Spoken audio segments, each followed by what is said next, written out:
På figur 3 her, der ser vi, at Tyskland altså de senere år, de har udviklet mere ulighed i indkomsten, altså for den almindelige borger.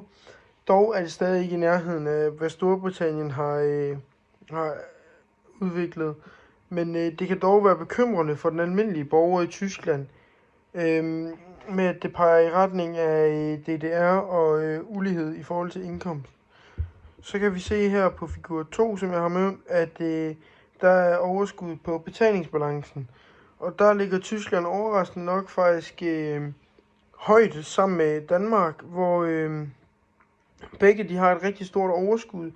Og det vil faktisk sige, at globaliseringen og Tyskland som samlet nation har været rigtig positivt, især i form af deres industrielle produktion i udlandet.